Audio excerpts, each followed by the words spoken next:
Can I fix this thrifted, way too small dress in less than one day? I think I can. In fact, I'm gonna give myself 4 to 5 hours to fix this dress and make it from this into something extra cute that I would actually be so proud to wear. This is one of the perils of online thrifting. I saw the numbers and I was like, this will about fit me. I think I'll have to change it a little bit. And then I got it in the mail and I can't zip it up and I can't put it over my hips, but it's mine now, no returns. So we're gonna do the best that we can. I have seen on Pinterest a bunch of dresses, like shift plaid dresses, and I'm gonna kind of do an amalgamation of a lot of those styles to try to make this into what I think is a super unique dress that I'm actually super excited about. So this will be me taking something that I can't even wear, that's completely unwearable, that I got thrifted for about $12, and I'm going to make it into what I hope to be one of the favorite dresses I have and have ever made in less than 5 hours. Let's get to the design. Okay, so as you saw, I really like the mismatched fabrics, but I really love that both of them are plaid. It just feels really unique and visually interesting. And it just so happens that I have some leftover blue plaid cotton fabric, which feels very similar to the cotton fabric on the dress. So the idea I came up with was to add godettes to the skirt and add extra fabric at the side seams as well. Now, I had problems pronouncing godettes before, and I don't remember what the right way to pronounce it was. A couple of people told me, but both dictionary.com and Oxford Dictionary say godette, so that's what I'm gonna say. But anyway, let's get to cutting and sewing. So this is the other plaid fabric that was actually left over from when I duplicated my favorite pair of pants. So first up, I needed to create vents at the side seams, and I was kind of going for an upside down funnel shape. So first I measured the length of the side seam and marked around where the waist ended, and I needed to add about 4 inches around the bust to get it to not just close, but comfortably close. So I ended up making each piece 3 inches toward the top, and when I hit the skirt sections, I just estimated an angle that would look nice, and I cut out 2 of those shapes.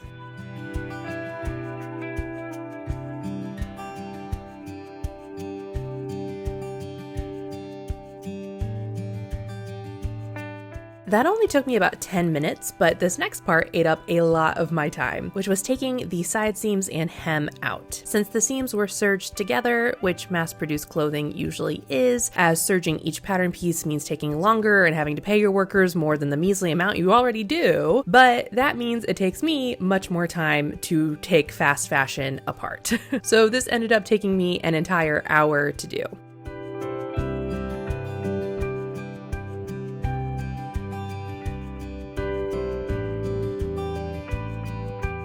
Then it was time to pin and sew each side panel on.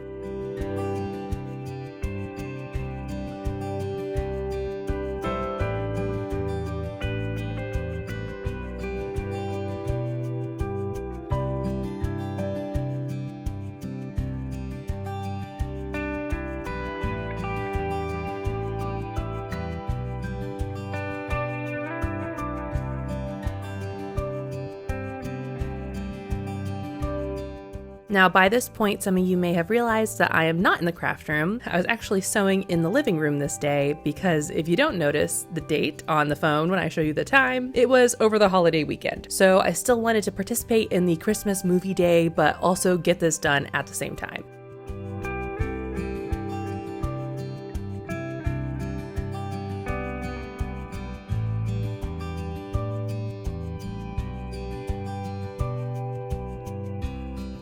Then I tried it on, and it now fit over my hips, and I blew a big sigh of relief that it didn't look super wonky. The only fit issue was around the arm's eye, where I needed to place another bust dart. So I knew I was going to take an hour lunch break, because if I kept sewing, I start making a lot of mistakes if I don't take breaks. And originally I wasn't planning on having any sort of cooking or baking break like I usually do with my videos, but I did end up making something that I make about every other week since the weather has turned colder, and that is chai. Now, I've already made chai on this channel before, but I wanted to show you some of the changes I made this time since I wanted more of a gingerbread latte flavor to this batch. The chai recipe I usually make will be in the description, but a lot of my additions I did by eyesight, so if you want to recreate it, you might just have to trust the process like I did. So first off, I put the cardamom, peppercorns, cloves, and cinnamon into the pot and let those toast and bloom. Then I added the ginger, and I added a good amount more than I usually do. I would say I almost doubled it, and you know, that adds the gingerbread flavor.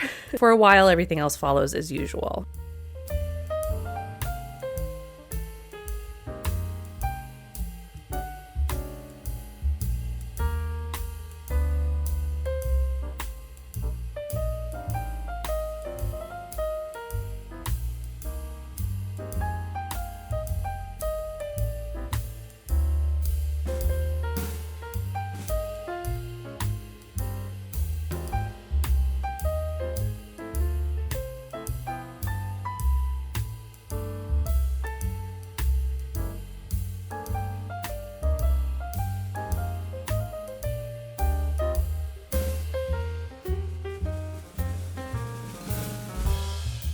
I also added a bit of brown sugar and molasses to give more gingerbread vibes, and substituted a bit of those and did less of my normal date syrup and maple syrup for some sweetness.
This definitely did give a gingerbread spin on my normal chai, and I finished with a few minutes to spare and got to enjoy a cup.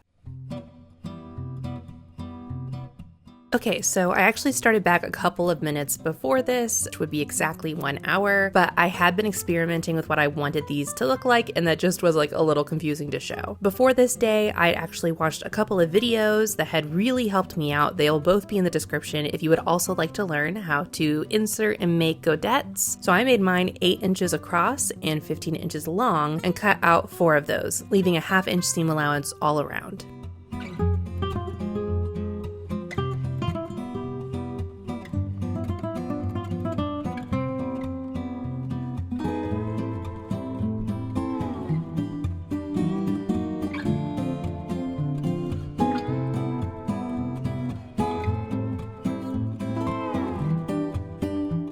Now, I learned from the how to insert a godette video that you should add small squares of interfacing, which was so helpful in keeping the slits from ripping further and also just helped to mark where I wanted the top of the godette to go. I made mine 1-inch squares originally, but I thought they needed to be bigger, so then I ended up making them 2 inches.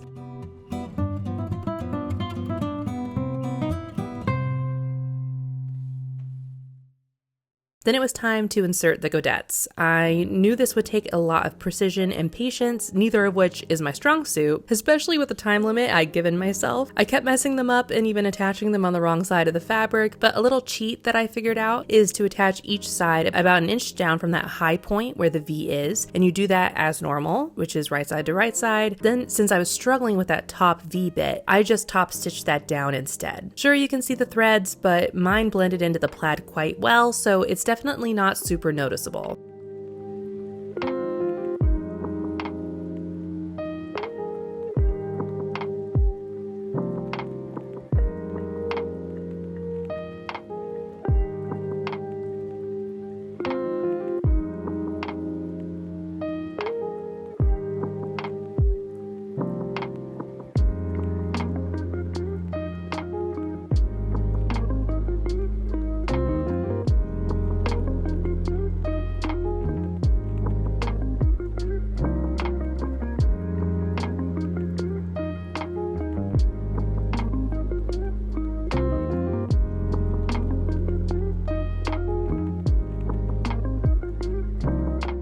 Then it was finally time to trim off the excess and hem the bottom with the new additions.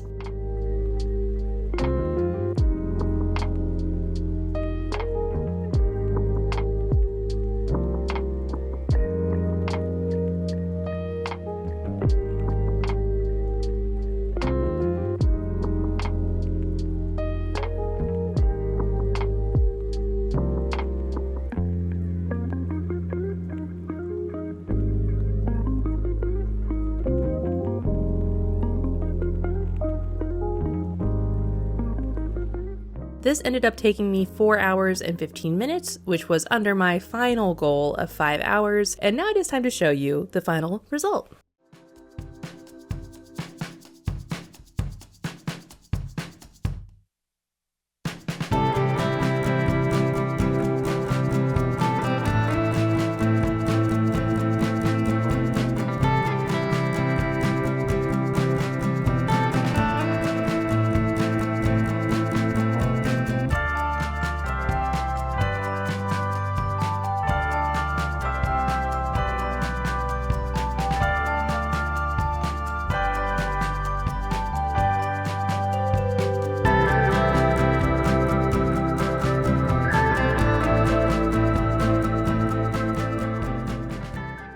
I have been more productive this week than I have been in a very long time with getting this dress done in less than a day. I did extra videos. Also, I fought off a cold this week, which I've never done before. I always get colds. Always. So I'm feeling on top of the world right now, especially because I love the way this dress turned out. It is such a different silhouette for me. I tend to go with longer dresses that have a very defined waist, pretty flowy skirt, but I've been wanting to branch out a little bit, and I think this was such a good start. I love this. I really wanted to finish this in 4 hours or less, but honestly, the godettes were a little bit harder to put on than even I thought they were going to be. I knew they took a good amount of precision, but it was a bit more than the time I had allowed myself. So it pushed me over 4 hours. So I went ahead and did a little bit of extra work after I stopped filming. I finished some of the seams, which I was not going to do. If I was able to do it under 4 hours, that would have been at another time, but I wasn't able to. So it ended up being about 4.5 hours, which I still think is really good for the complete transformation that this ended up being. It's also very empowering as a curvier person, a bigger bodied person. It can be pretty frustrating to thrift sometimes. So I end up usually thrifting fabric a lot more often than I thrift actual clothing. But this was really fun to actually get to experiment, and it was pretty empowering for me to know that I can get really creative and in the end have something super unique that I don't think anybody else has. I know nobody else has this. It's mine. That is going to be it for me this week. Thank you so much for hanging out with me. If you like this video, be sure to subscribe. Liking and commenting also help me out a lot. I hope you had a good time, and I hope to see you back here next time. Bye.